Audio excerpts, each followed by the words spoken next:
So explain this to me. I got a call to order the California Clean Energy Authority Yes, please. along with the council. Yes, please. Thank you. Consider it done. City Clerk? City Council Member, Agency Director, Authority Member Molly. Present. Mann. Present. Underwood Jacobs. Present. Vice Mayor, Vice Chairman Christ. Present. Mayor Chairman Paris. Here. We have a quorum. Thank you. The invocation tonight will be with Steve Bloom from Grace Chapel. Thanks for saving us, Steve. The other person didn't show up, and so Steve graciously agreed to do it. Back up here. Well, I know that all of you do so much to serve this community, for which I am thankful. And I'm also thankful for this brief opportunity to serve you in upholding you and your work in prayer before God, the one who has ordained and established governing authority. So please allow me to get on with a prayer here. Gracious and loving Lord God, as your word clearly states, there is no authority except from God, and those which exist are established by God. So yes, these men and women here before me, actually before you, have been elected, but in an equally real sense, they have been appointed by you, the ultimate authority. I know they feel the weight of this responsibility. And so I ask, Lord God, that you would bring your strength and your wisdom to them and to these proceedings here today. You are the one who ultimately brings peace and prosperity. And this is exactly what we want for our city of Lancaster. Help us to be so engaged to the honor of your great name and for the good of our community. We trust in you, the God of Abraham, Isaac, and Jacob, the God and Father of the Lord Jesus Christ, and the God who ultimately never disappoints your people. Amen. Amen. Thank you very much. Thanks. Angela, you want to lead us in the pledge? Of course. Please place your right hand over your heart and repeat after me.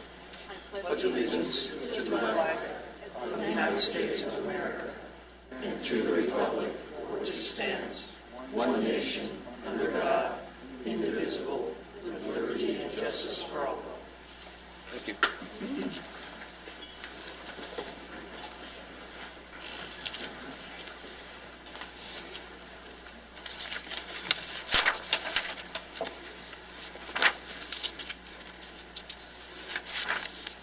You didn't tell me there was 50 of them. Ken's going to go down and help you. No, you're going to go down and help. No, Ken needs pictures. So, there you all are. No, you need the pictures. You guys have been feeding me at events now for Ken, really? 60 years.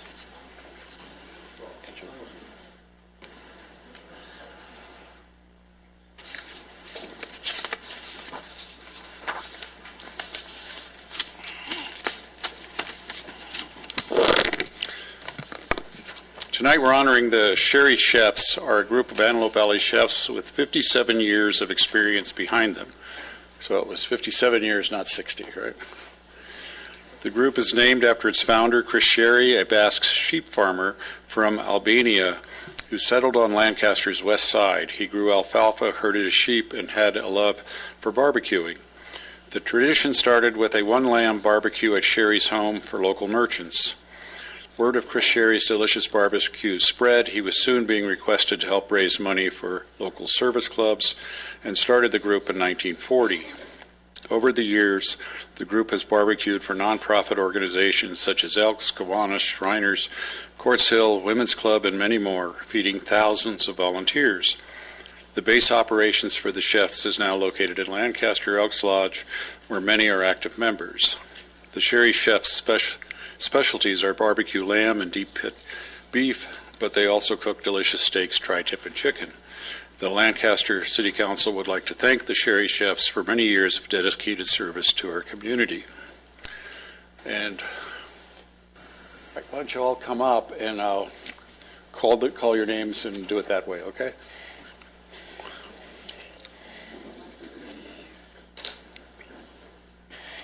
And I'll hand it to you guys and Yeah, I think okay, good. either that or, yeah, or give it to Okay, Angela. great. She's the lady of the council, so. Okay. Ken, why don't you read Okay, the names? Give it to the mayor. Dick Anderson.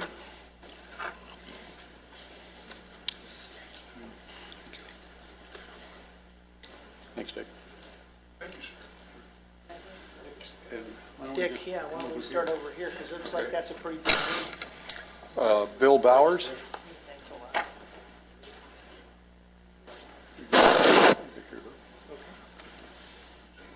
Come on all the way down.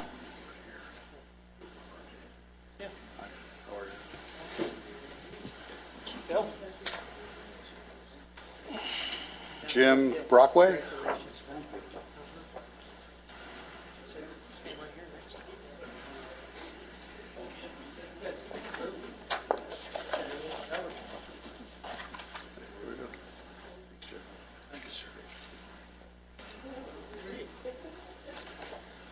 Darren Combs. Thanks so much. Thank you. Johnny Costa.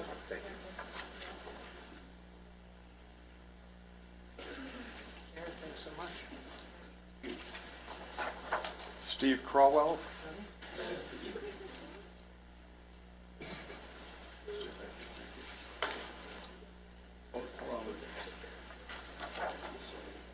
Jerry Day. Steve, thank you so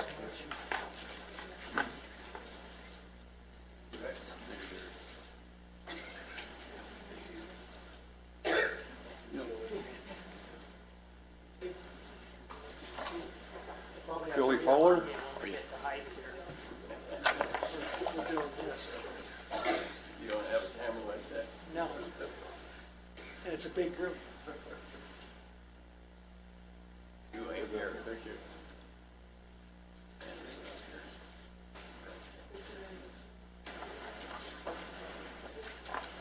Julian Galarza. Did I get it right? Yes. Good.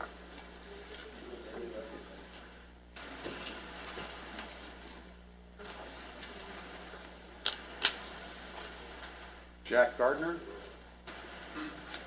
Out here. Jack, Jack here, I'll take it.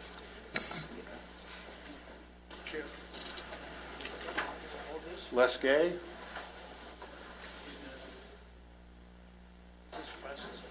Hamp Hampton.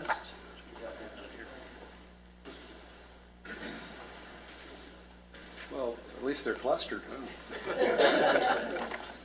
Leo Hartnett. Oh, geez. Okay. Jay Jenkins. You sure they're not in the union and they're on strike?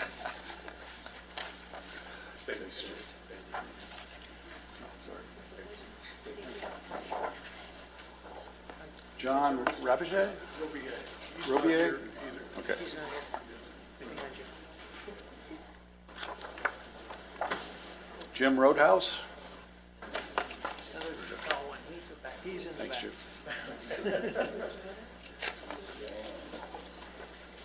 Jim. Dominic Rotel?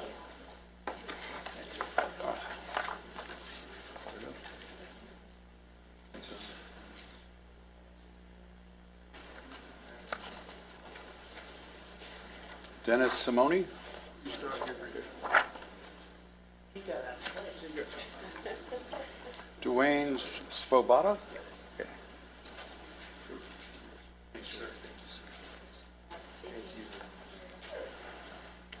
Keith Timmons?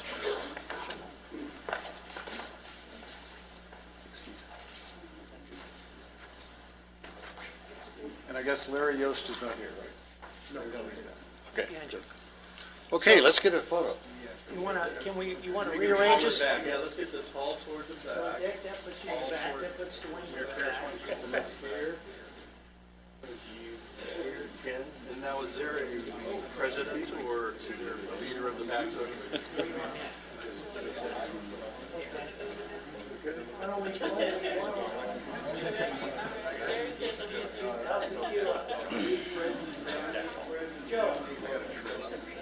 I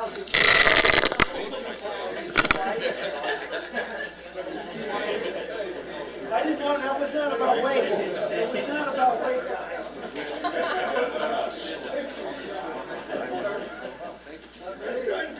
Okay, everybody right here, right here.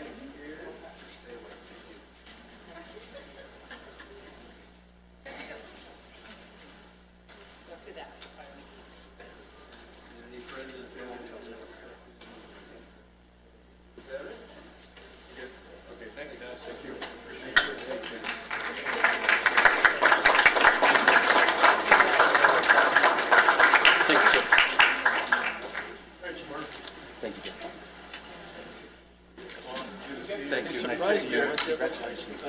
Thank you.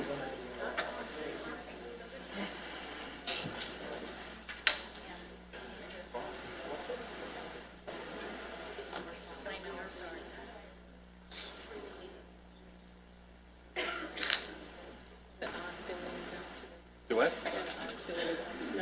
Why? Who, him? Oh. No, I'm good.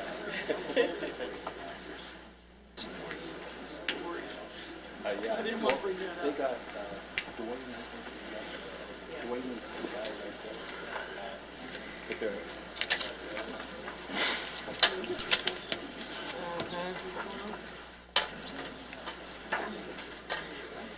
City Manager, anything to remove from the agenda? We would like to ask that you adjourn the CCEA meeting and we take up that item at a different time. I apologize for any inconvenience that may cause. We need to make some revisions and some additional research. Okay, the CCEA meeting is hereby adjourned. Moving on, new business item 1. Resolution authorizing the sale of 2 series of tax allocation refunding bonds. Any speaker cards? Yes. Okay. Yes, sir.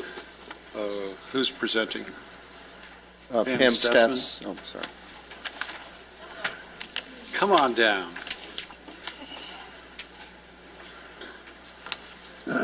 We have only one request, and that's that you be riveting.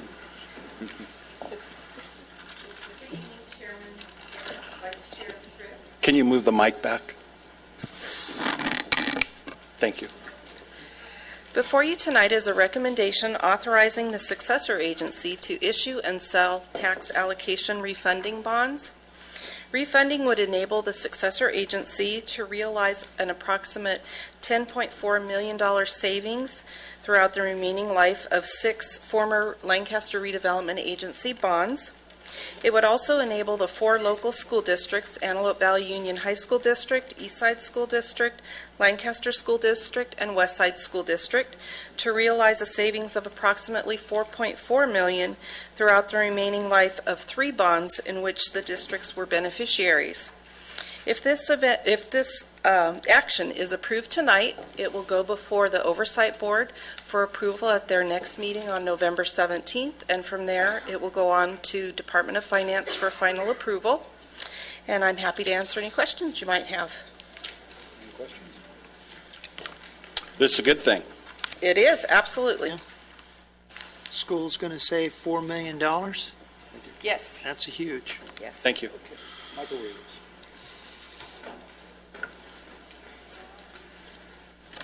Good evening. I had a chance to go down to the city clerk's office this week and look at the document pertaining to this. It's a real thick document, contract. It's not possible to talk about it in 5 minutes. I would have hoped that the city would have had a PowerPoint presentation on this, listing the projects on the PowerPoint, so we would understand more what's going to happen. So when it comes up for final approval, I hope we have more of an extended presentation. Thank you. Maria Bazan.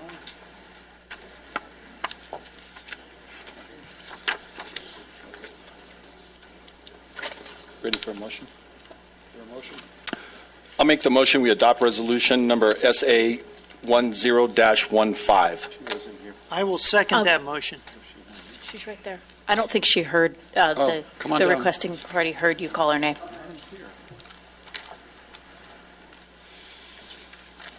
Okay, what I want to say about this, about the reissuance of bonds, I mean, that's a good thing, that getting money back that went towards bonds for a particular thing. A lot of these bonds for the school districts that were given out at a certain time weren't actually used for those things that they said they were going to be used for. Actually what it did is it turned a lot of our schools into prisons, basically. And the bonds that people put forward to pay for things that they were told was going to benefit, your neighborhood, things like that, homes and things, that wasn't what it was actually done. People actually lost their homes. The standards for it actually brought all the standards down, and that made it easier to take the homes and take jobs from people. And I think not only the schools are due money, but the people that lost their homes and their jobs during the times that these bonds were issued, or during the times that they were supposed to be being used for a certain thing that they weren't being used for. Like I said, it caused a lot of people their jobs, their homes. The children, it did a bad service to the children as well. And, I'm for this, the bonds being returned, but only if they're used in a way that benefits and helps the people that, lost these things. And if there's a difference in what we're going to do with the schools to actually get kids jobs, not jobs that, they shouldn't have in the first place, or jobs that are, detrimental to them, to their families, to where they live. And that's what I have to say about that. Thank you. Thank you.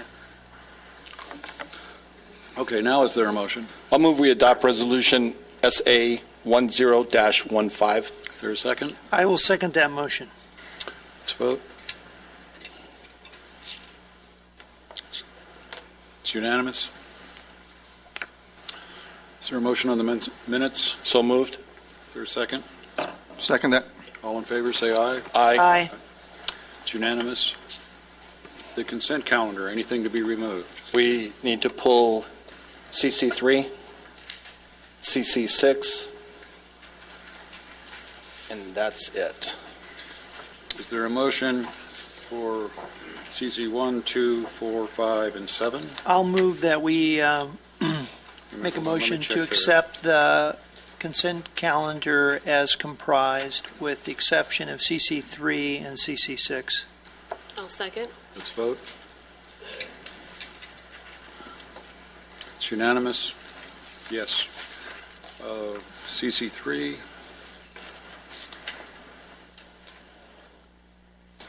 Fran, how are you? I am great, thank you. Good. How are you? I'm doing well, thank you.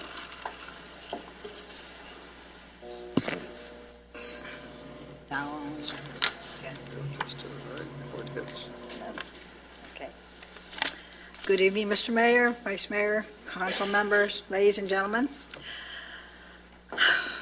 On the CC3 adoption ordinance 1009, I know we talked about this at the last meeting, about the sprinkler systems for different buildings and different sites of buildings, and I think it was mentioned it was bigger than 10,000 square feet or something. Anyway, my thoughts on the whole thing is a sprinkler system should be in any building that is used for public use, no matter what size it is.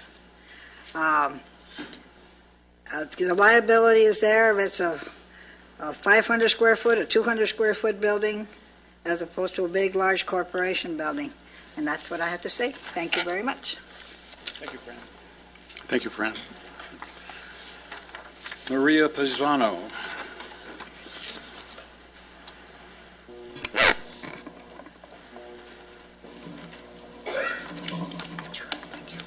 Hello.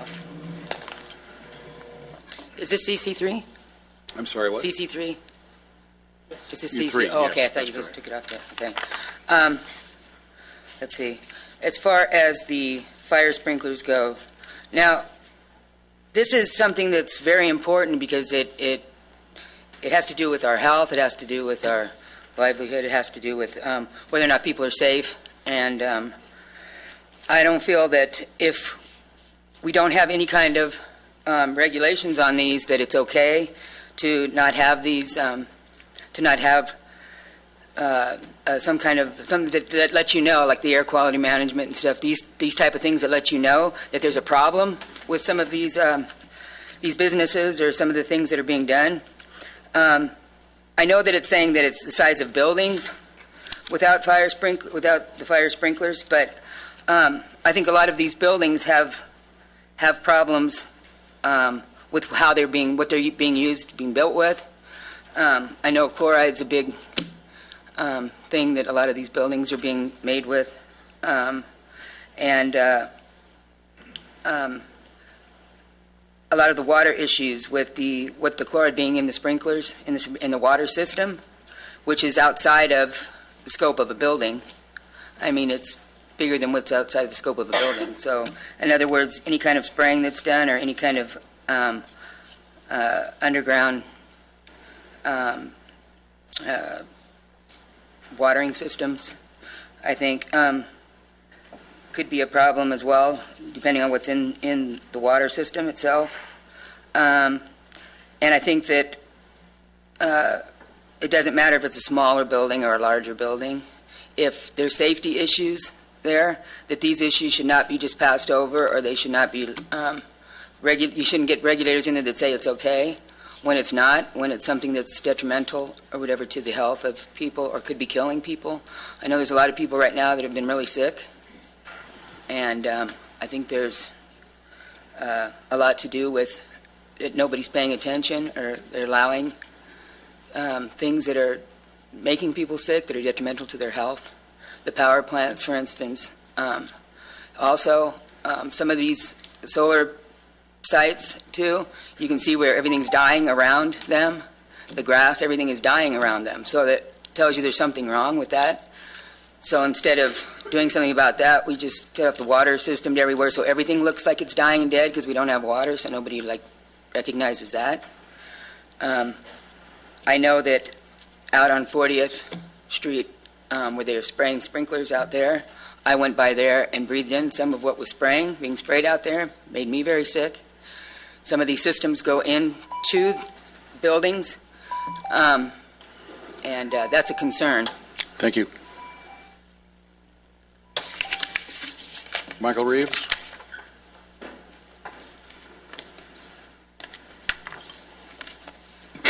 When I spoke about this last time, I read you this phrase in the agenda, quote, "It will also allow larger buildings to be constructed without fire sprinklers in which, quote, less hazardous occupancies reside, thereby removing unnecessary restrictions and expenses to property owners and developers."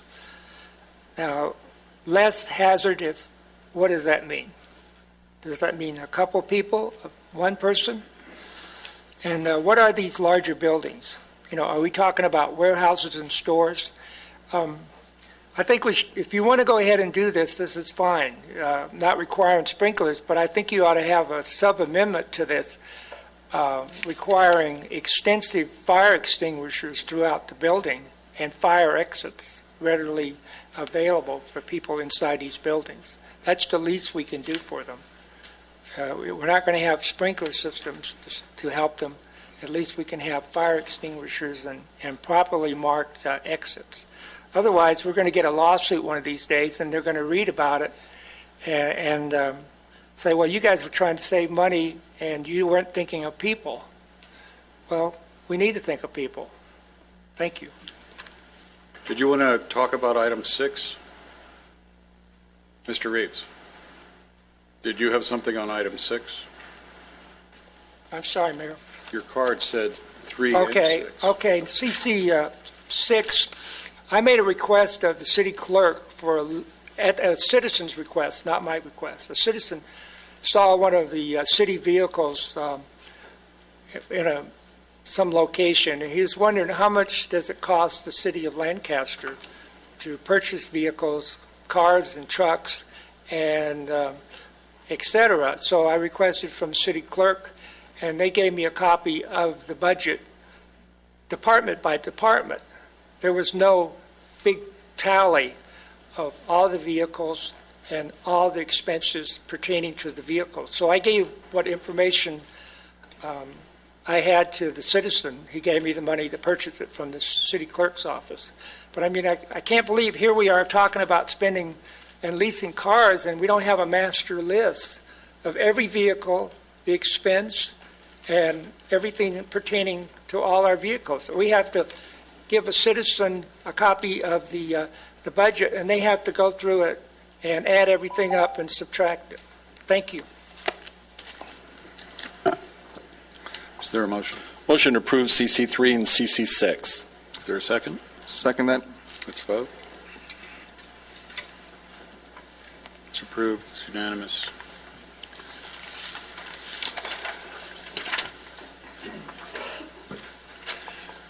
Okay, new business item 1, Jocelyn Corbett.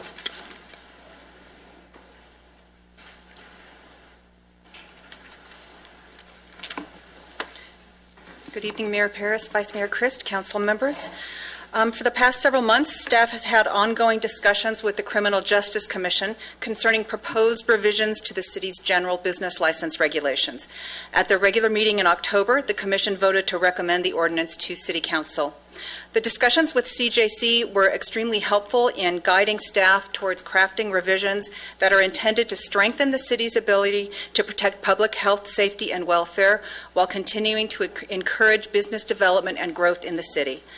I'd like to start by providing just a brief overview of the major proposed updates, and then Lee can discuss in further detail, if you'd like, why staff believes these changes are necessary to protect public safety and conserve law enforcement resources. So the major revisions include establishing and identifying specific and reasonable grounds for denial, revocation, or suspension of a business license, authorizing the imposition of conditions of approval as an alternative to denial or revocation for a business that may have a detrimental impact on neighboring properties or require a greater use of law enforcement and other resources if it's determined that the conditions will mitigate the detrimental effects of that business, and authorizing the summary suspension of a business for a limited period of time if it's determined that an imminent hazard to public health, safety, or welfare is at issue. While it's anticipated that this provision would be very rarely used, staff believes that the ability to immediately suspend a business temporarily when an imminent threat has been discovered is necessary to protect public safety. Other proposed revisions address issues that have arisen with respect to certain types of businesses, and these include adding new types of businesses whose owners and operators are required to undergo an annual live scan background check. These include liquor stores, smoke shops, hookah lounges, and internet cafes, and requiring alcohol establishments to ensure that their employers who serve or sell alcohol undergo and pass responsible beverage server training at least every 3 years. Finally, the ordinance updates some miscellaneous procedural provisions concerning application and license processing and incorporates the violations and penalty provisions into Article 1 of the chapter. I'm available for any questions, but if you have questions concerning Lee, go right ahead. Thank you. It's always concerning Lee. Yes. I don't know if We I have like issues. the way that went. It was accurate. This is one of those moments where we say to each other, why are we friends? I haven't figured this out sometimes. Sir. Well, I would say as it relates to the specific businesses we've identified here, we've had numerous incidents of issues related to particularly liquor stores and smoke shops that sell a significant amount of narcotic paraphernalia, spice, which has come to the forefront of issues we're having in our community as far as our juvenile narcotic use, as well as bath salts. So we've had several search warrants served by specifically our land cap team who've arrested numerous people at these locations and the proprietors of those locations. And in the past, this is not typically a business that, if it's been grandfathered into a use, that we would do some type of background check on those individuals leading up to them obtaining a business license. Do we have stores selling bath salts to kids? Yes, sir. Absolutely. Really? Yes, absolutely. So why don't we do what the Israelis do and get a bulldozer? Well, There are several constitutional provisions that would impair our ability to do that. It's never stopped us before. Well, the thing about the bath salts specifically, it's not illegal to possess them, it's illegal to sell them. And that's some discussion that's going on with law enforcement and the legislature right now dealing with those issues. Lee, can you go over, I was at the Criminal Justice Commission when they talked about this. Can you go over just how much bath salts have been confiscated? Well, I can My tell you, understanding, a whole truckload yes, was confiscated. significant amount, especially one specific business where a significant amount, the largest seizure known to at that point countrywide, not just in Los Angeles County, but in California, but nationally. So that was significant. In fact, what's interesting as Wait a it minute, relates to... Who? I mean, well, I don't want to save anybody here. Who? What store did? That business is already gone, sir. It's already been, that person's been prosecuted, they were convicted, they are currently under a felony probation, and they're out of business. So that was done, that case was put together very well. Interesting fact of that, the chemical makeup that changes constantly with spice is creating all kinds of issues as far as the legislature is concerned on how to identify it and how to bring it into the drug schedule. So that's an interesting issue. Hookah lounges. We have had several incidents, especially in the last month or so, where hookah lounges have become a front for actual nightclubs and nightclub activities. Specifically, one we have here in Lancaster has had 2 major incidents within 1 month, and we're currently in the process of revocation on that business. But again, they become an issue where someone opens a hookah lounge, and then the next thing you know, when we check them on Facebook or social media, they're advertising nightclub events where alcohol is served, clearly in violation of their conditional use permit. We believe by vetting those persons up front, we can create a trail of behavior maybe as they move from location to location. And I have to say, that particular hookah lounge, that might be a case where the summary suspension might have been warranted to avoid the additional incidents that have been going on, because you do have the 10-day appeal period when you revoke a license. So the summary suspension provisions would fill that gap. Well, are we warning them first? Yes. Yes, there's been ongoing discussion. Well, and the thing is, it's written in their conditional use permit, specific use. No, I get that, but I mean, what I'm concerned about is if there's a way to just make it stop without putting people out of business, I would prefer that. Yes. And if then they still do it, then, drop the hammer. Well, Absolutely noticing, and that's another reason why we're proposing the authorization to impose conditions on a license. If we know that a hookah lounge tends to have these kinds of problems, put conditions on that will help mitigate those problems, allow them to stay in business, but operate more safely. Okay. I'm more concerned about the bath salts thing. Yeah, that's an issue that we're currently discussing at the level with the Crime Commission. And it's an ongoing discussion. Lance Jordan brought a great presentation forward to the Crime Commission. And again, it's something we're going to have to deal with legislatively to somehow get some inclusiveness in the drug schedule for appropriate enforcement. And it is the #1 drug of choice right now with our youth in our community. And it's very scary because it has very symptomatic reaction similar to PCP. And the toxicity levels are amazing. Well, I'm wondering if there's any benefit to publicizing who's doing it. I'm open to any suggestions the council may wish to put forth. I agree with that. Okay, if we know a business is operating in this manner, I don't see the harm in that. Because once it's established, they are in fact doing it. And maybe give out free matches. What do you think?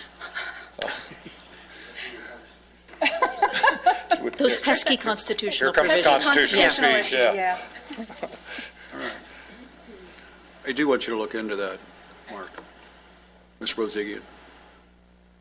Yeah, we will, and I think that's, this is a really big problem that's been going on in criminal justice. I think they share your concern as the presentation, and we will definitely. Well, I think the community ought to be alerted to who's doing it, and maybe they'll just quit shopping there, or whatever they do there. If you want to pipe in, pipe in. Okay, what do you got for me, Lisa? This is, wait a minute, this is the first time you're speaking at this table, so make it really good. No pressure. Thanks. What about the bulldozer? Yeah.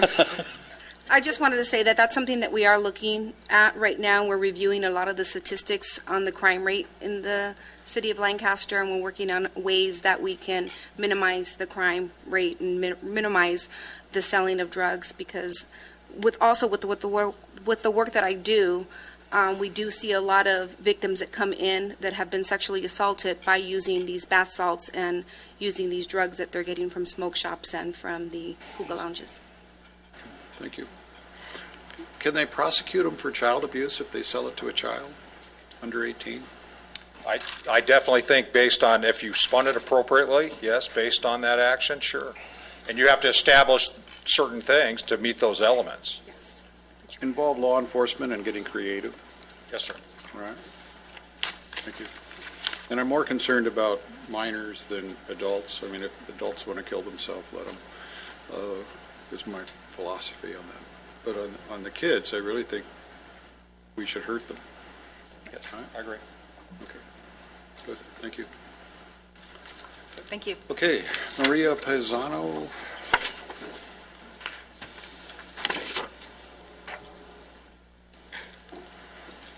Well, I've been waiting for my chance to come up here and talk about this for a long time. So I'm going over my notes and everything. I'm thinking, how am I going to get all this in here? So I'm just going to tell my experience about these businesses and if your application for approval and what happens. When you put in an application, that can open a door for all kinds of things. I know when I put in an application for a business is when a lot of my problems started with losing my home and my possessions and being followed or whatever, attacked, basically.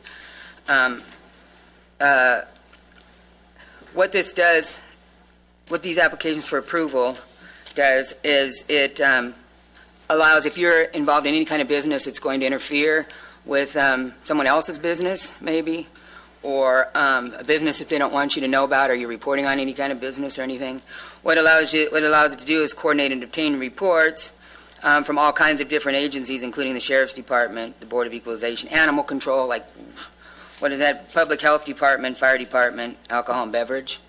What happened to me is when I put in an application, I started getting problems from, first I started getting things about taxes, that I owed tax money and stuff, and from the Department of Equalization, or the DOE. Then I started getting things about my pets, my animals, from Animal Control. I had a lot of problems with people in my neighborhood doing all kinds of things to provoke problems, to get me in trouble, instead of, because I was reporting on problems. Like there was a lot of people sick in our neighborhood. I was reporting on that, like I did a little while ago. There was a lot of crime. There was a lot of theft going on. The drug situation was definitely out of control. But you couldn't make any reports. Anybody got hurt or anything, you weren't allowed to really make any reports on anything, or else, or you'd be in trouble. So a lot of it, in this it says that no one is supposed to make false statements, omitting facts, or things like that, which did happen. A lot of the reports that I made didn't even say what I had put in the reports, but changed it and switched it around to different things that happened and reasons why they would come to my home and cause problems. I lost my home because of that. There's a lot that I would love to say about this. And then when I was living out, after I lost my home and living out, I was still being followed around. I was still being attacked. My children were too. Nobody would listen to anything about the problems with the children that they were having with these people. They were coming in to be like neighborhood watch, but they weren't. What they were doing is they were coercing the kids. And this is all in like partnerships and stuff with the schools, with the police departments, with a lot of the businesses. They don't want you to know about drug trafficking. They don't want you to know. Thank you. Thank you.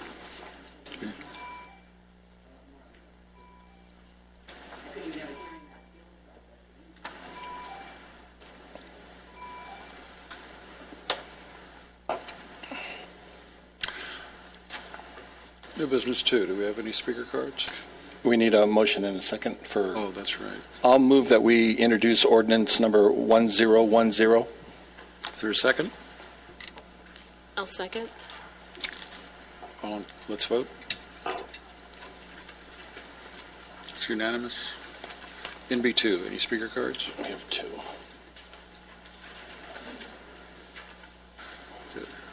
Who's presenting? Mr. Bozigian?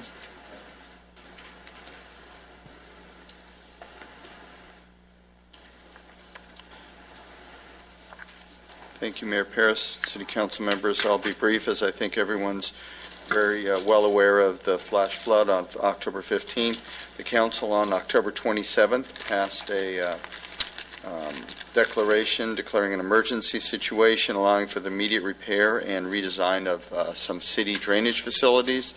Staff and contractors have been working diligently to complete those. They are not all completed yet. so we need a little bit more time. So staff recommends that you adopt Resolution 1565 that will continue the existence of the local emergency, and be happy to answer any questions. Any questions? Thank you. Fran?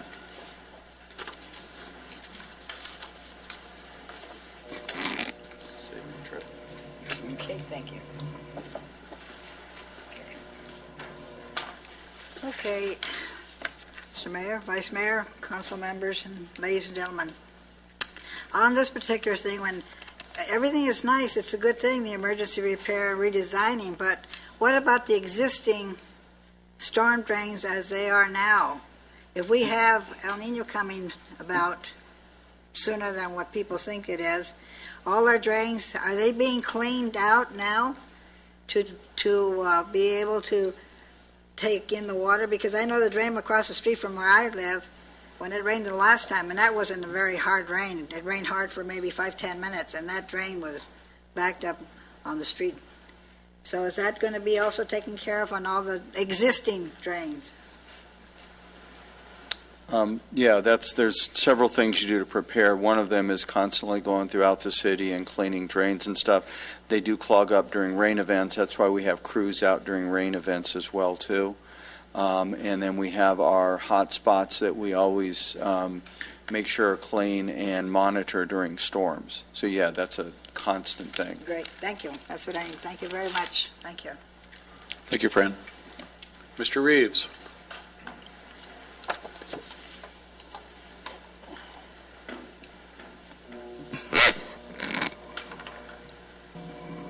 Thank you very much. In response to Fran, the other day I saw city crews cleaning the drains on 10th Street West near the border with Palmdale with like a vacuum cleaner, whatever. And I know on my street that some of the gardeners have a tendency to throw their grass after they get through cutting the yards into the street. And they've done that twice in the last couple of weeks. After the street sweeper comes through, they throw their grass out in the street, so it stays out there for a couple of weeks, and it clogs up the drains. And I don't know if there's an ordinance against that, but I know when I mow my yard, I pick it up. I don't throw it out in the gutter. And I go out there, as I mentioned to you before, with a broom and dustpan cleaning the gutters. And some of the grass you just can't keep up with. They just throw it out there, and then the street sweeper comes in a couple weeks later. That brings me to the point that we have street sweeping twice a month. Because of the current situation, we may need to have street sweeping 3 times a month.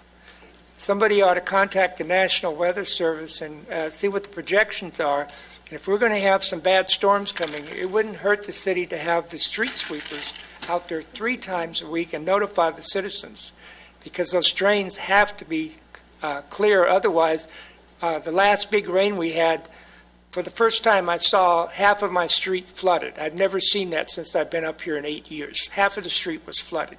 That was because the gutters were all filled with debris. And I want to make one final comment while we're talking about emergencies. This is a local emergency. The hospital's been in the news a lot, and one of the things they're going to do is prepare for earthquakes. Now, if you notice the land across the street from the hospital, it looks like a war zone.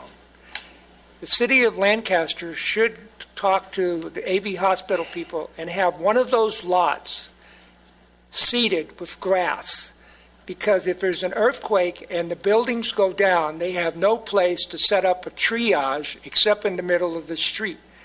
So they need to have a grassy lawn across from the hospital so they can set up a triage if we have an earthquake. Thank you. Thank you. Is there a motion? I'll move we adopt resolution number 15-65. Is there a second? Second that. Let's vote. It's unanimous. Passes. Okay. Of course. NB3, Mr. Bozigian.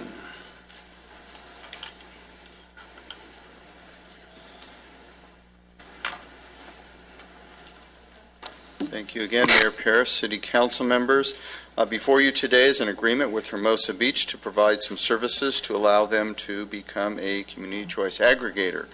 While I am here, Barbara and Jason are down in Hermosa Beach presenting to their City Council. Assuming that both councils approve this, the City of Lancaster, along with our technical consultants, would provide services over a 6-month period for $77,000, which would fully cover our costs. That would help them become a CCA. Those services are essentially working with technical consultants to identify the load, the amount of power used in Hermosa Beach, different times of day, different seasons, etc. Then to develop a pro forma, which would test the sensitivity of cost, revenue, and rate projections. Then to complete an implementation plan, and then to obtain PUC approval, where Hermosa Beach would be licensed and registered as a CCA. Hermosa Beach would have no obligation to proceed any further than that, to provide power, to procure power. Essentially, it would give them value and they would become a CCA. They would be only the second city in California to be a CCA and the second entity in Southern California, Edison. This is a testament to the great work of our council, leadership, and the staff, that people are coming to us to work with them. It also benefits the City of Lancaster because the more CCAs there are, the more clout we have at legislative hearings, regulatory hearings with the IOUs, and also it gives us greater purchase options in terms of aggregating and such. So this is a really good thing. It's a testament to, I know the mayor always says that we lead in a lot of areas, and this is another area we're leading in. We have several other cities that we're working with, and we're proud of this one, so be happy to answer any questions. Any questions? Okay, thank you. Mr. Reeves.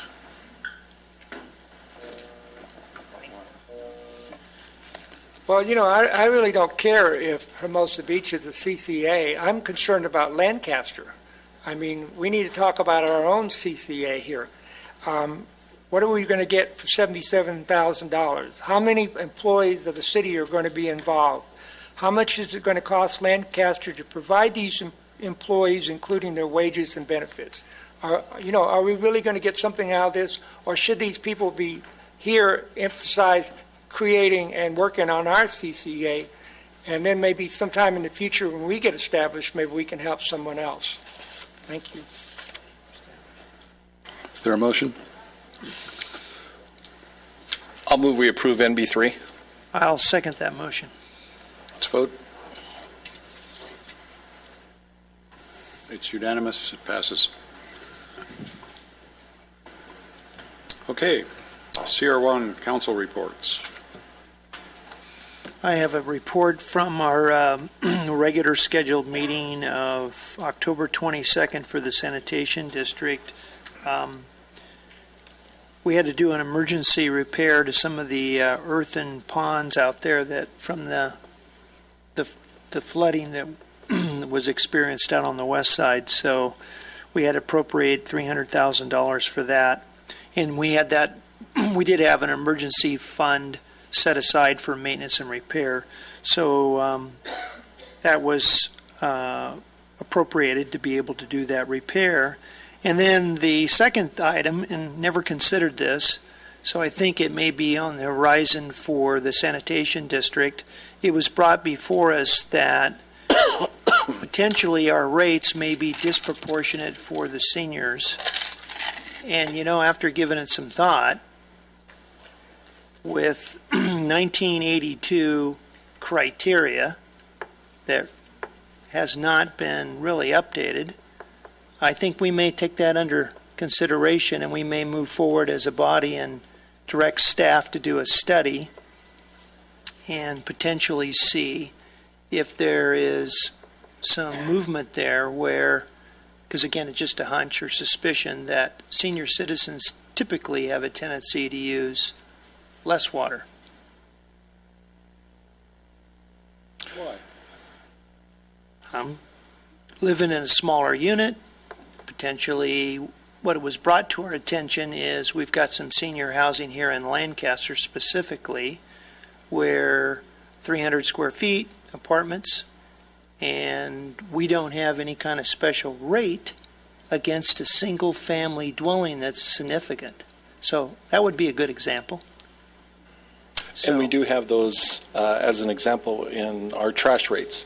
So our trash rates are lower because they generate less trash. Yeah. I mean, there's quite a few. I'm not against it. I was just surprised they use less water. Yeah.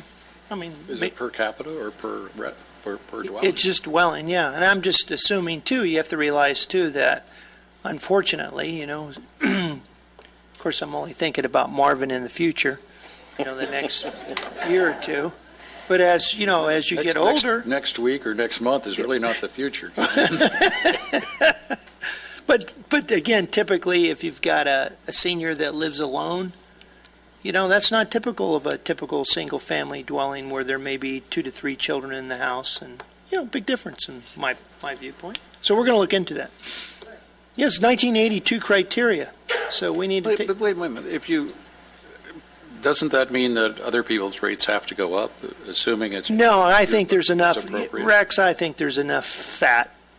You know, we're going to be through our first year of the second year of escalated rates, and I think we're going to see, when we go back to budget review, I think we're going to be sitting on money, and my intention is to turn it back.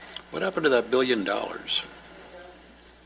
Well, we got told from a legal standpoint that was the aggregate. Actually, it was, I think, that's when the city manager said, really, Ken, $3 billion?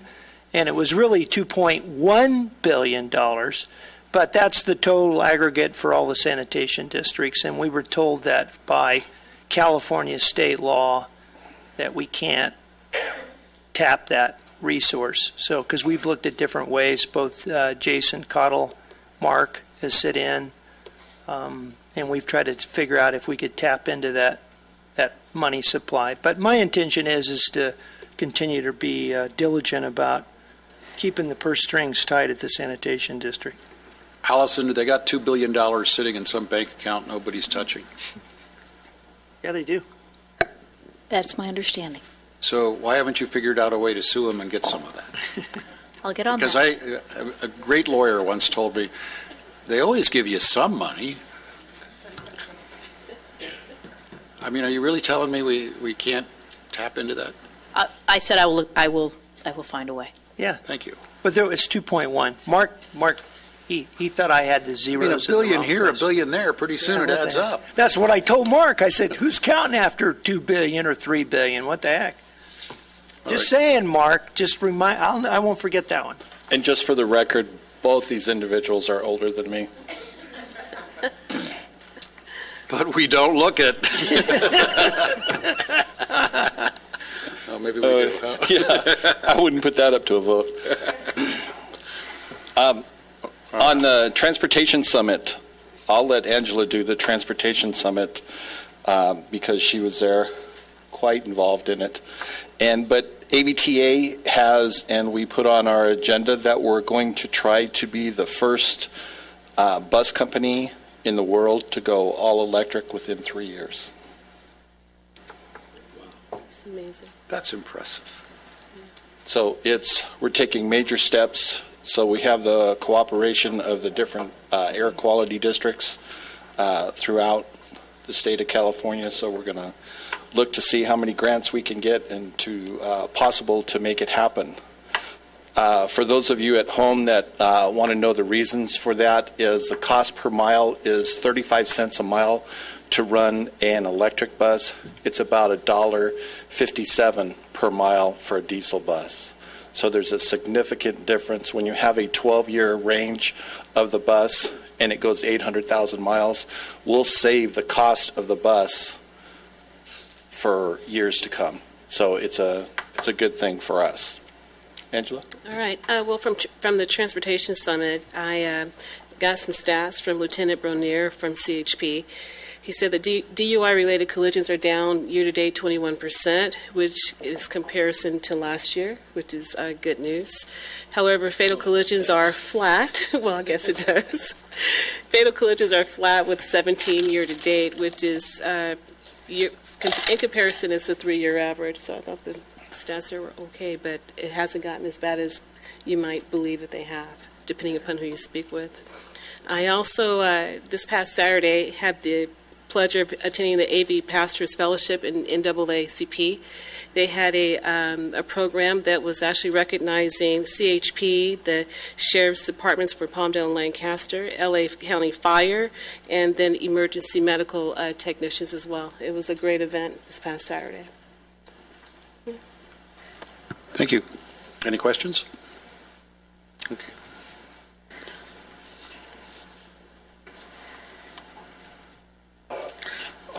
Anything from planning? I think Raj wanted to say something on Medical Main Street. Okay.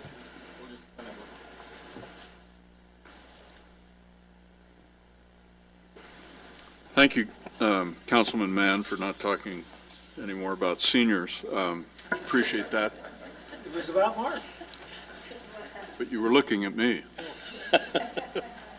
Mr. Mayor, we have on our agenda this next week 11 items, eight tentative tract map extensions and 3 conditional use permits, one for a restaurant, one for a mini mart on a waiver, and one for a wine tasting venue.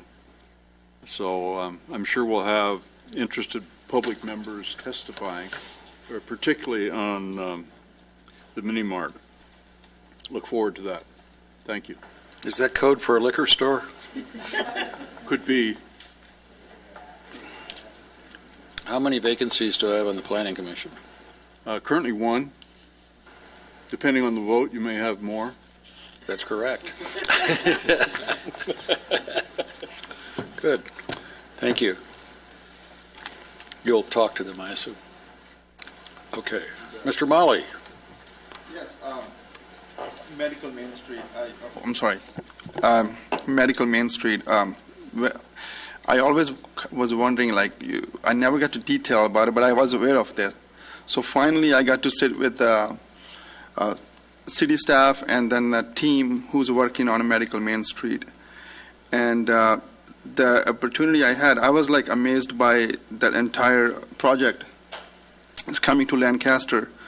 It's not only it's going to bring more jobs, the infrastructure is just amazing, and then it's going to benefit our Lancaster entire hospital and all. It's just the entire project. Warren, he drove me around, and we drove everywhere. And the entire project, it's very, I personally think I got really pumped up by that as soon as I saw this.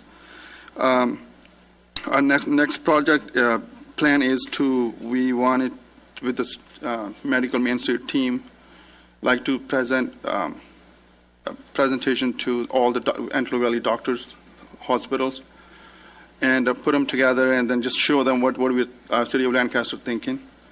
And we're going to go from there. So I just wanted to share with that. It's an amazing project, and I would like to work on this. Thank you. Good. Thank you. Good. Look, the city clerk. City manager. Oh, we got to do city manager?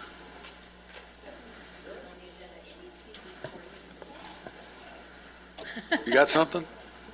It's senior discrimination. I'm also a senior too, so. Yeah, Raj, you better hurry up with that Medical Main Street because that assisted living is going to be utilized by the... We're going to hold our meetings there soon.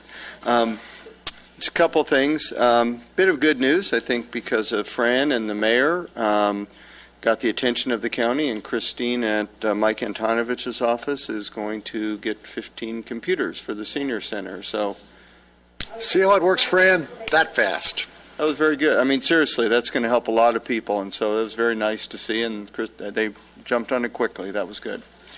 Make sure everybody knows it came from the supervisor. Will you? Fran? Good. Thank you. Hey, I'd like to thank our community partners and staff for putting on a very good event. Field of Drafts, our park staff, Public Works, everyone. It was a lot of fun, and As I always tell staff, it's the event that a lot of people invite their families and business associates from outside the area to show off Lancaster because it's something different and unique in Southern California. So it's got a high profile, and everyone delivered spectacularly. So it's a really great event. We do have 2 videos to show you, quick ones. The first highlighting local businesses. The first is Planet Fitness, just opened in Lancaster, and Raj and I were so enthused, we both joined the gym. I don't know about you, I haven't used it yet, but I joined. Yeah, you guys understand that joining the gym doesn't really do much. I felt pretty pumped for a week. And the second one is a great community partner, U.S. Bank, who is helping with our LPAC Foundation. So we're going to show 2 videos right now.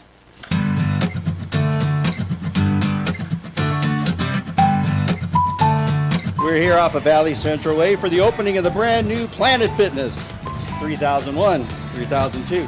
Super excited to be part of this community.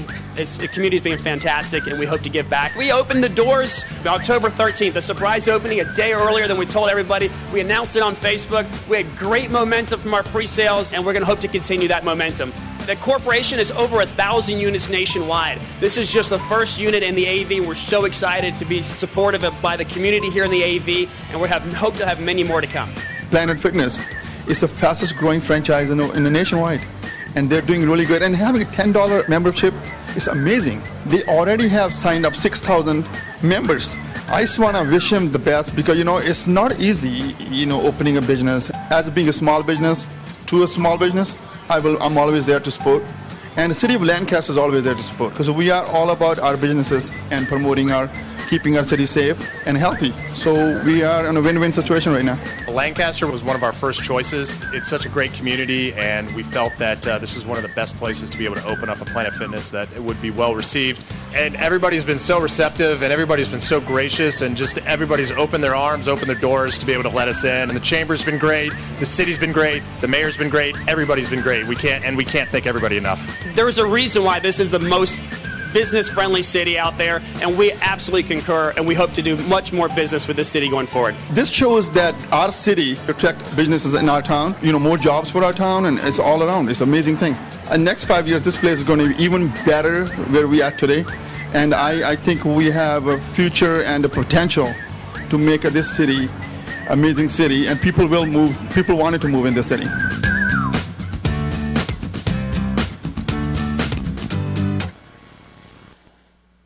How do you do it on $10 a month? That was the incentive for me to join. I don't know how they do it, but that was amazing.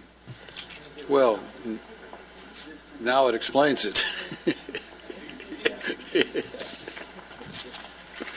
Okay, thank you. We have one more, sir, real quick on... Oh, okay.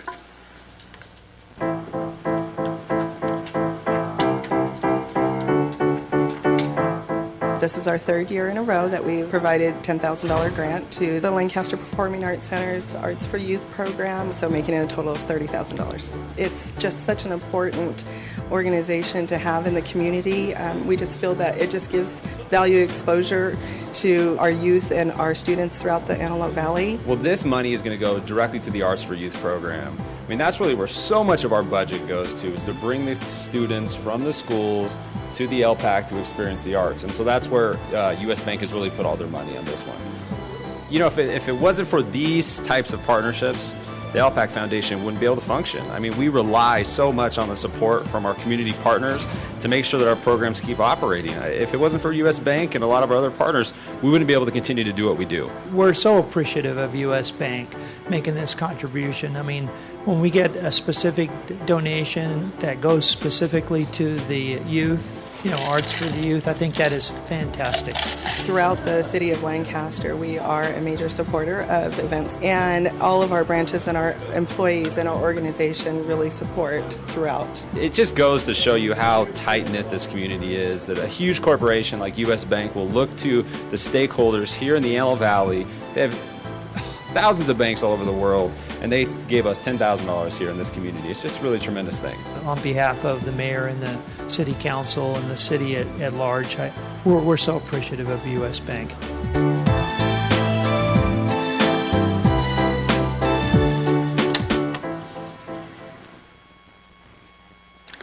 Thank you. City Clerk. This is the time to address the City Council, agency, and authority on non-agendized matters. Speaker cards can be found on the back table of the council chambers. Individual speakers are limited to 3 minutes each. State law prohibits the City Council from taking action on items not on the agenda, and your matter may be referred to the City Manager. Thank you. Stan, you want to go first or you want to go last? Okay. You know, the lieutenant has a report on the Mr. Davis situation. If you want to hear that first. Okay, good. Why don't you make sure you're using the mic, okay? Yeah, I'd prefer up there. Okay. Oh.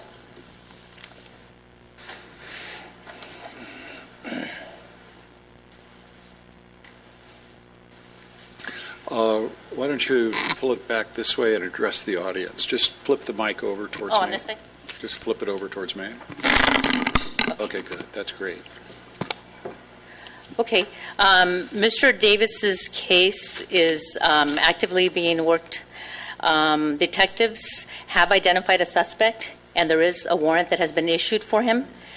Our special team has also gone to several locations within the state and outside the state in an attempt to apprehend him.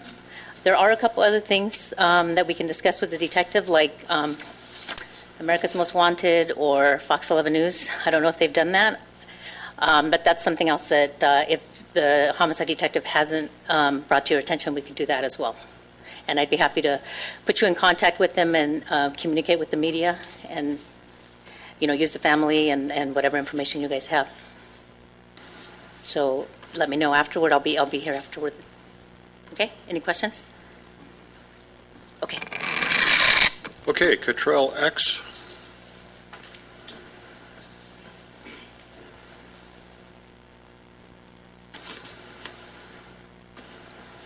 Hello, how you doing? I'm here on the behalf of Michael Davis.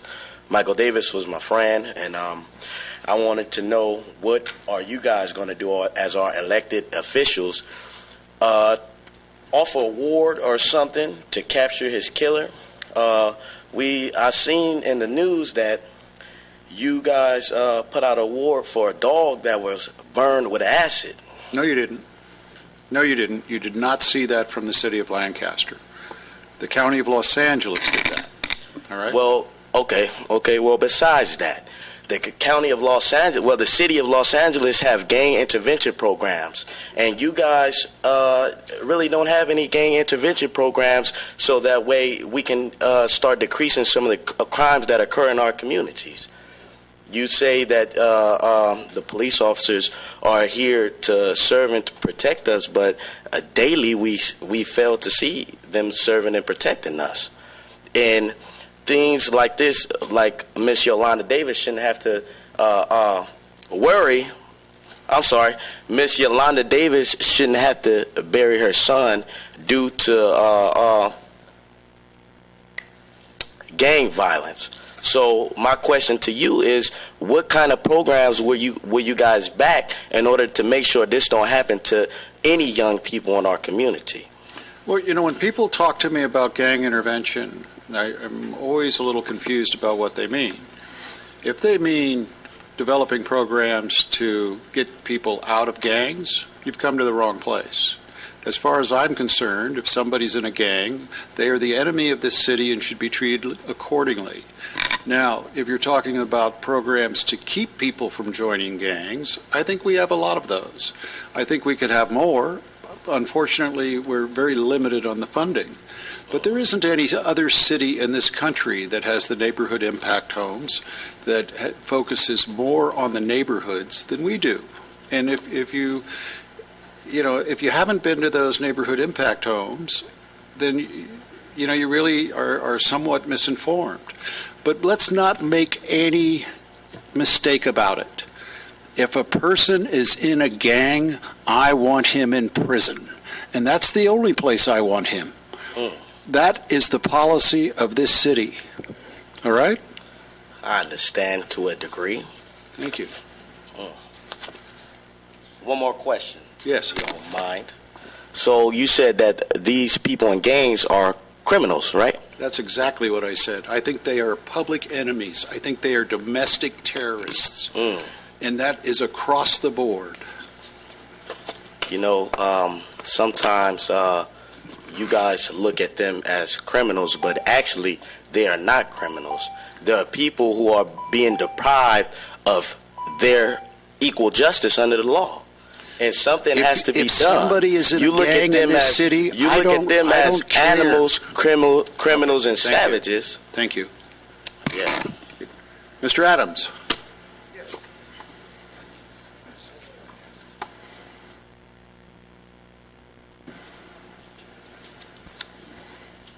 How are you? I'm fine. Good. My name is Edward Adams. I served 25 years in prison for first-degree murder, and I'm here on behalf of Yolanda Davis and her son, Michael Davis.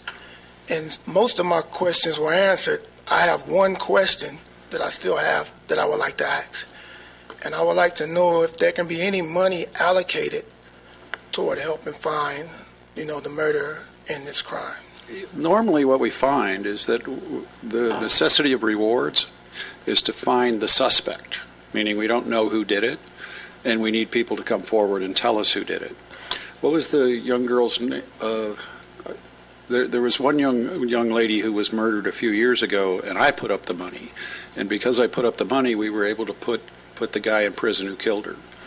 Yes. But once we know their name, and now we have a warrant and we're looking for them, the value of a reward is just not there, because we know who it is. We just got to find them. Now, usually we find them. I'm confident we're going to find this guy. Well, the reason why I'm asking you this is because we are taxpayers down here in the Lancaster and Antelope Valley, and I know for sure that there should be some money set aside for such an event. There probably would be. Yolanda Davis losing her son. There probably would be, and in fact, I might even do it personally if we didn't know who it was. We do know who it was. Right. It's just a question of time before we get him. Right. Okay? Right, because she's being traumatized. She's scared, just to let her kids go to school I can every day. understand that. You're thinking that the murderer that's left running about is going to do something to her children, or even to her. My understanding. So that's why I want to bring this to My you. understanding is we don't think he's in the city. Okay, so once again, I would like to know, where can we go to find out if there's money allocated for Yolanda Davis' son? Well, I don't think there is. I don't Because think we there's got a necessity Amber of Alerts it. on the freeway when somebody get killed or abducted. We got outright, If we didn't know who did it, I would understand why we need to put up a reward. And the timing of the reward is also something we're very concerned about. I mean, it's almost a science now when we offer rewards. There just isn't any benefit to offering a reward if we know who the bad guy is. We're not going to catch him any sooner. All right. All right? Thank you. Thank you. Is it Tony or Tori? Okay, come on down.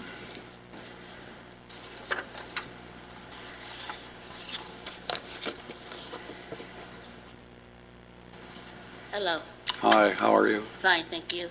I'm not a public speaker because I get too emotional, but I'm just here on behalf of Miss Yolanda because I too have a son, and I would want someone to come up here and speak for me. So I just wanted to, just make sure that hopefully that this person is caught as far as the money concerns. If we put up an award, their memory starts to come back when you put up money. They're like, oh yeah, I remember. Matter of fact, I know where he is. So, money jogs memory. And I don't want to take up too much time because, like I said, I get emotional, but I just want something to be done for this mother because I want something to be done for me. Thank you. Thank you. Billy Muhammad?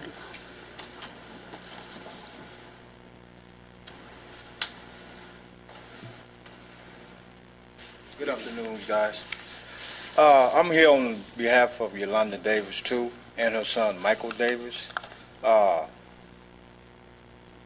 We must understand that the pain that the mother is going through, because she have to bury her son, for one, but the killer is still out there. We are asking the council to approve some money, which you guys have sit here and approved a lot of things in past. And we ask this because we know you guys can. Because the money will bring somebody memory, even though they know who the guy is. But it still will have a purpose. Because people out there, money, they change things. And we understand that we have to stand up and have justice. We just stood up and saluted the flag. You know, which is stand and justice for who? For all that's sitting here. That's what we want. We want justice by any means. Like he said, gang members, okay, that's fine. Put them in jail. This guy need to be in jail, off the street, for killing her son, or killing even one of you guys' son. You would be putting up the money quickly if you did know him. And you cannot sit up and tell me you won. You'll be lying. Thank you for your time. Thank you. Stan?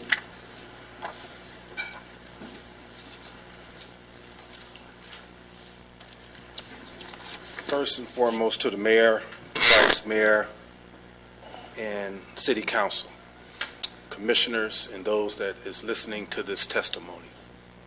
My heart is heavy because on Friday, June 26th at approximately 10:30 p.m., Michael Davis was gunned down. And I don't know if you all know the circumstances, but I didn't know Michael Davis, and I didn't know Yolanda Davis. But being a community activist, I fell in love with this man. Because when I found out what was the circumstances, it brought tears to my eyes. And the circumstances is behind a dog that was hit by a car that he tried to go get some medical treatment for, come back to approach the individual that hit the dog. The individual pulls a gun out and shoot him in the chest and kill him. Not only did he die, Mr. Mayor, but the dog died as well. So today we stand before you as concerned citizens of Lancaster and Antelope Valley. If there is no award that can be offered, I would humbly submit that we do all that we can to at least talk to the lead investigator on a daily basis. If it comes from our mayor, our vice mayor, and council about this incident, I believe that they would do all within their power to identify this individual and find him and capture him and put him in jail before he kills somebody else. Now, in terms of gangs, I'm a gang expert, and we cannot arrest our way out of the problem. Right now, there's hyper gentrification taking place in Los Angeles. And here's what's happening, ladies and gentlemen. Because of the property value going beyond anybody's belief in terms of affording a home or an apartment in LA, skyrocketing.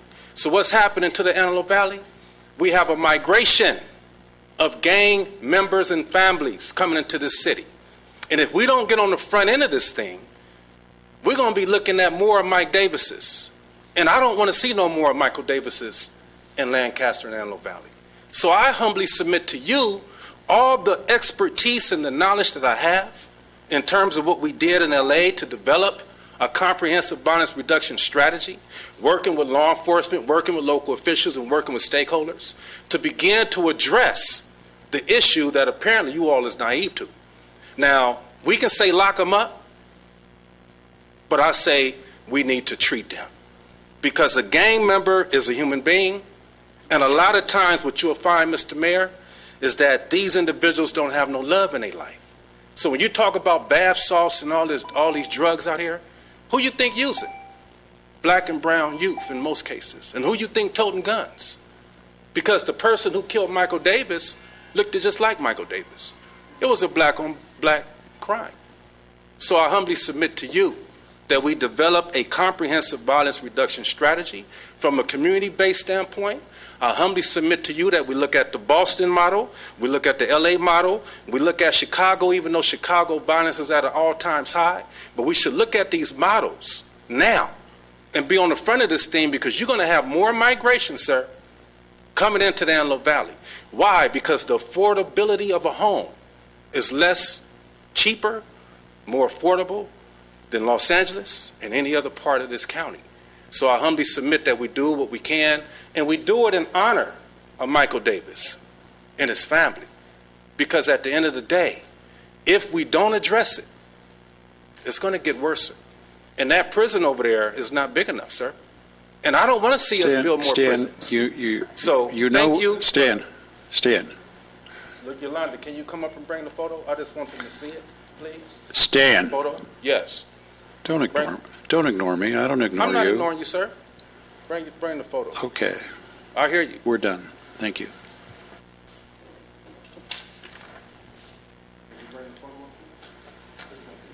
Call the next one. Call the next one.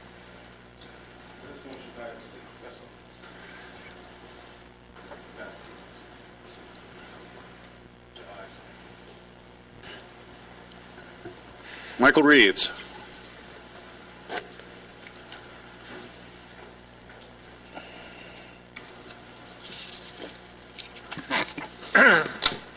My sympathy, family, and all of you. I have a letter I gave the council. I hope the city clerk distributed it, and I'd like to read it. To whom it may concern, 2 weeks ago I requested assistance from the city of Lancaster to handle 3 situations in my neighborhood. The first one was storage of lumber and wood for over 2 years on the side of this house, creating a health and a fire hazard. I spoke to the renter, offering to help load the materials into his pickup and go with him to the city landfill, and use my credit with AV Waste Management to dump the materials. The renter said the materials were left by the landlord when he moved in. This information was given to the Housing Code Enforcement. Secondly, there have been 2 vehicles parked in front of a house on West Avenue J9 for over 2 years. They are a nuisance on the neighborhood. The vehicles are never moved. The renter has a garage adjacent to his dwelling. The information was given to Housing Code Enforcement. I have never heard back on either situation.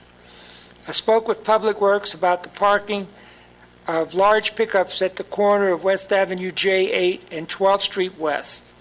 In order to make a southbound turn into 12th Street West from J8, you have to enter the middle of the street to make the turn. Public Works responded, said they would investigate and see if a sign could be placed on the corner prohibiting parking at the corner. I have not heard from them since. The above items were relayed last week also to the city manager's office with no call or response forthcoming on the items also.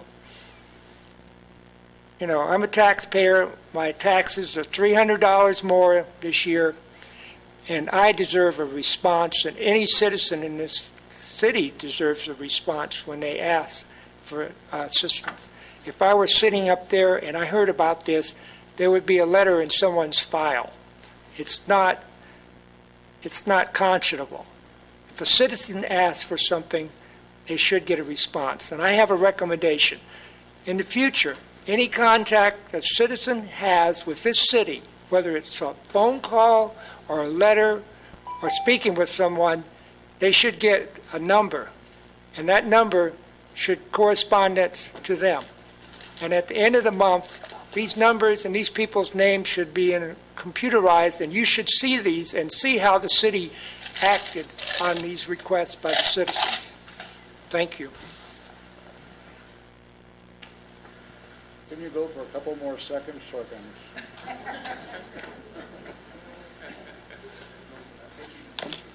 There's a joke. Brad. Okay. Okay. Oh.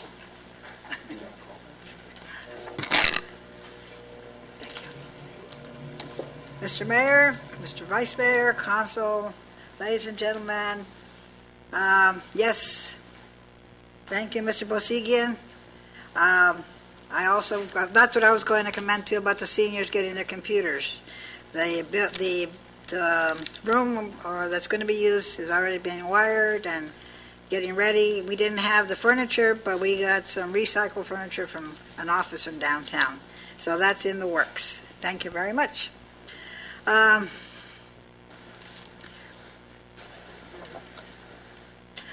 the situation about the bath salts and the spice, there was verbiage used tonight that said minimum force should be used.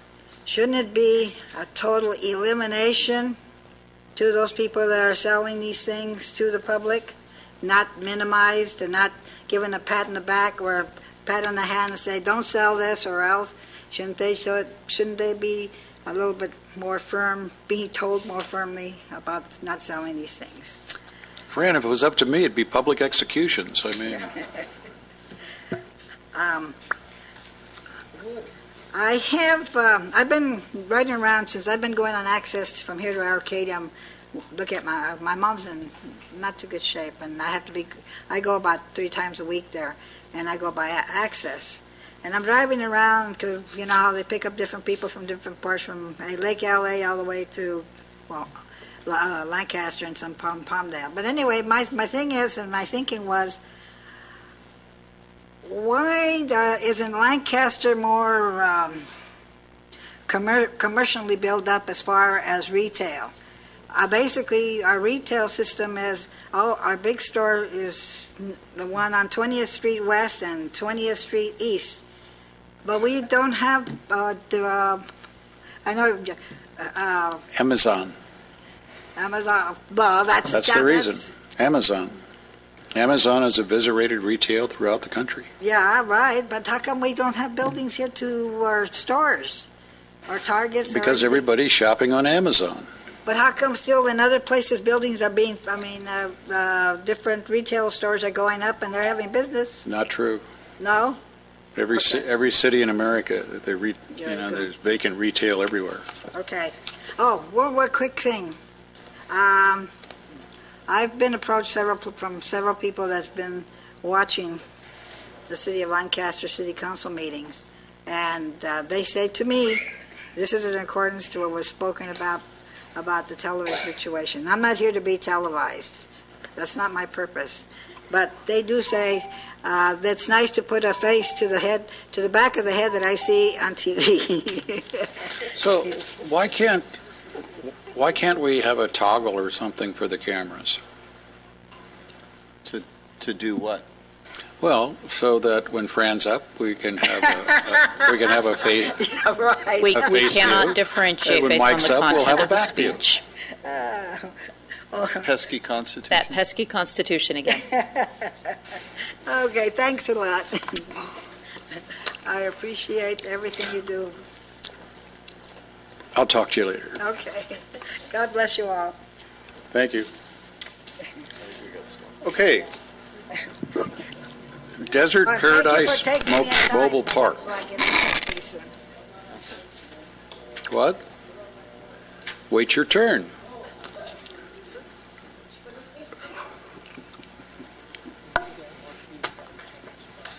Yeah.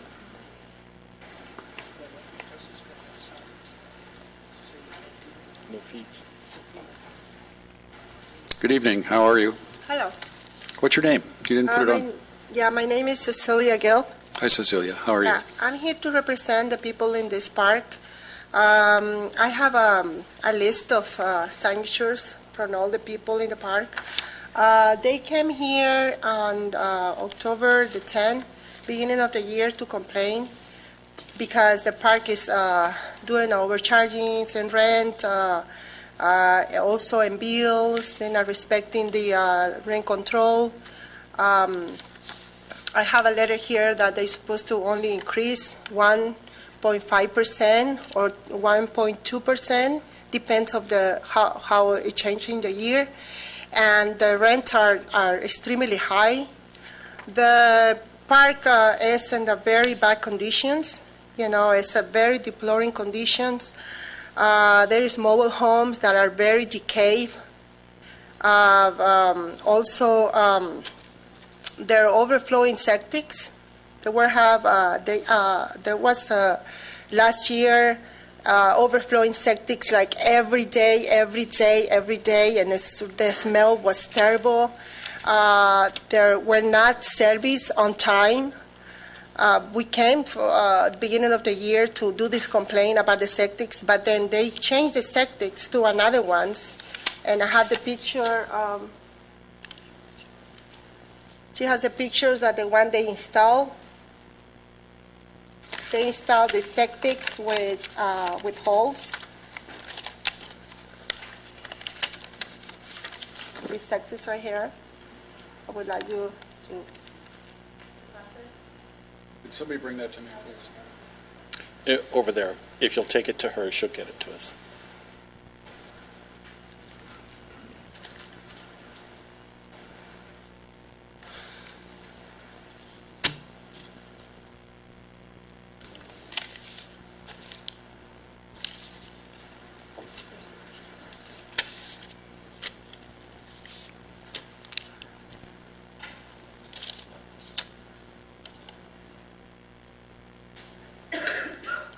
Yeah, these sectors were installed very next to the homes of the people, which is not something that is proper from the septic holes. They're not supposed to be installed these kind of septics because the septics are infecting more the land. That's one of my biggest question, why they install these septics in this park. Also, the condition of the park, the septic problems, why the park does not follow the rent control laws. Why is the park still open when the park is in violation of many codes? Why does the park show in inactive? Cecilia, I'm going to have the city attorney address all this for you, okay? Talk to me. There was a group of individuals from this park that came late October of 2014 and brought a number of issues similar to those addressed by Ms. Gill, was it? Your last name is Gill? At the beginning of the year, I was not here. Right now, I'm here. But your name is Ms. Gill, correct? Yes. Okay. And those issues were, and the residents of the Desert Paradise Mobile Home Park were sent with their attorney to mediation. They mediated the issues that they had raised at that time, and we were reported back by both the tenant representative and by the representative of the park owner that they had mediated their issues. They had arranged for tenant meetings to be conducted on a monthly basis with the owner, and the issues with regard to the septic tanks, there were 6 new tanks installed, and they were working properly as of April, and we had not heard anything further since April regarding this park. Well, I don't think she's saying they're not operating. I think she's concerned about where they placed them. Were they within code? My understanding is they were, but I have not looked into that specifically, so I will check on that. Okay, good. All right. We've had building and safety and everything go through that park? Yes. And you're telling me it's all better? It was all better when we sent them through. Whether it's all better right now, I will not speculate. Okay. I will say that the park haven't changed the status. The status is the same. Well, you got to understand, we're limited in what we can do. It has to be safe, is all. Yes. After that, there's not much we can do. But as long as it complies with the health department and the building and safety department, that's really all I'm allowed to look into, right? Correct. And if there's violations of the municipal code, state health laws, et cetera, then we will absolutely get involved and get those redressed. Somebody sweep through and see what the condition is and report back to me, would you? We will do that, and we have been. Okay. Thank you, Cecilia. They'll report back to me, and I'll know what's going on then. Okay. I also want to address that the park shows in the Secretary of the State, it shows inactive, that it's not active with the owners that it shows in there. Give that to Allison, and she'll look into that. Okay, I will take a look at it. Thank you. Okay, thank you.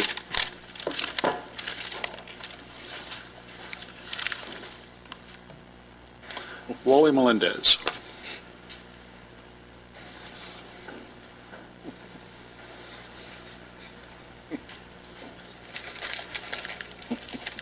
Hey, don't be eating my food. I was going to give it to you. Oh. I thought you were having one of those snicker moments. Good evening. Good evening, City Council, staff, people of Lancaster.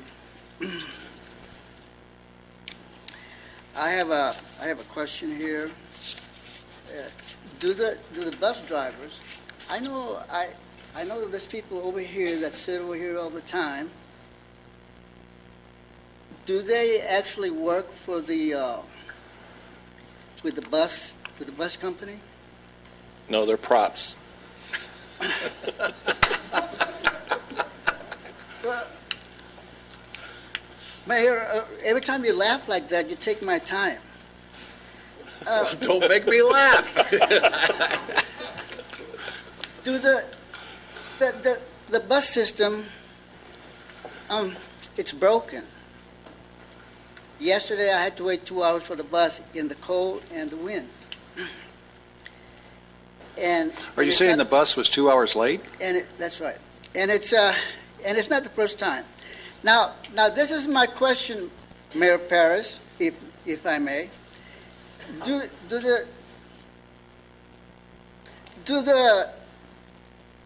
Are these bus drivers in a union? I believe so. Well, that's the whole problem. That's the whole problem.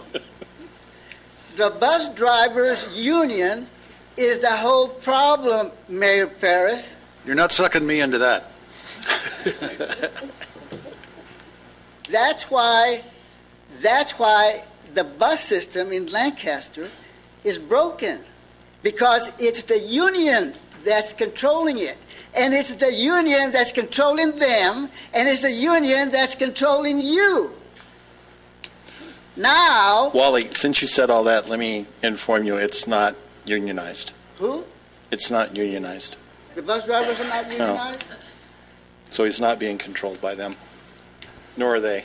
Well, somebody just said that they were unionized. I thought they were unionized.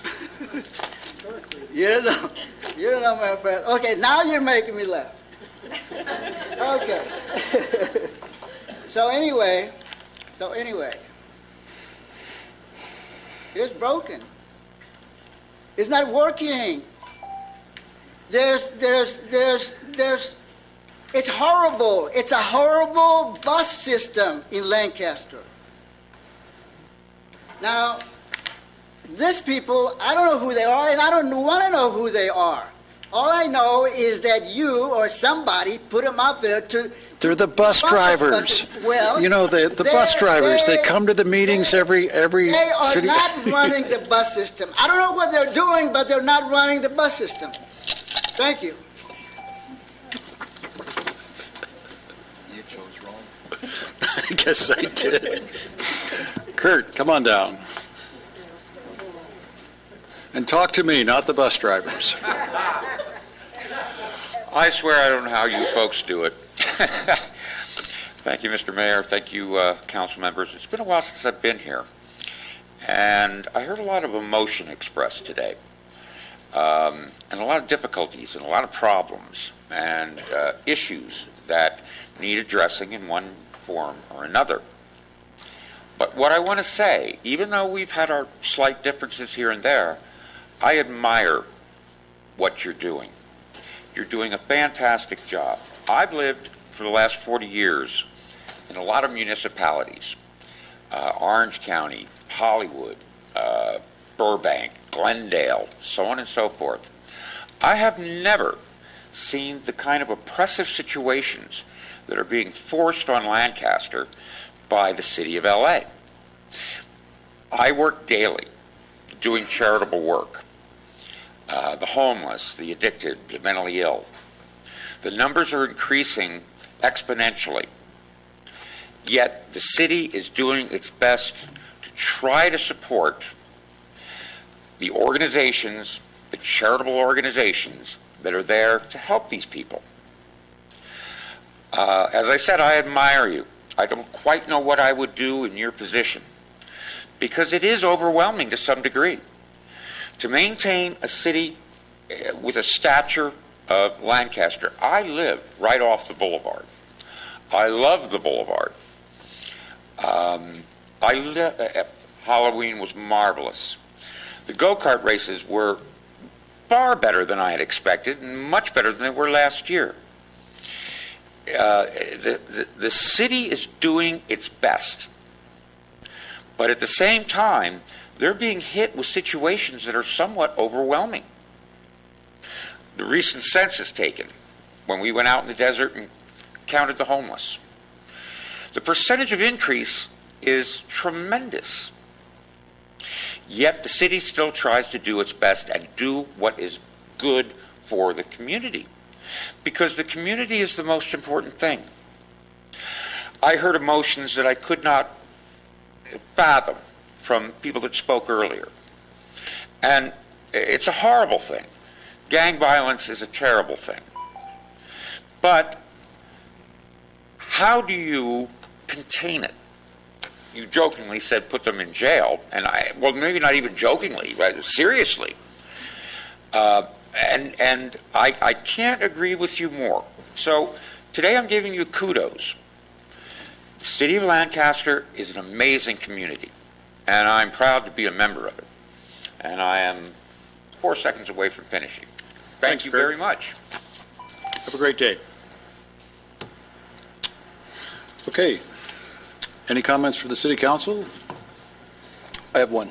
The individuals that spoke earlier talk about what the City Council is doing. I want to remind everybody that, excuse me, that this city is the highest contract city for the Sheriff's Department in all of LA County. We spend $27 million a year on our Sheriff's Department.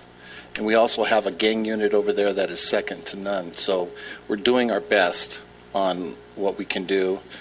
And I just wanted to remind everybody at home that we're doing everything that we can to eliminate the gang situation here.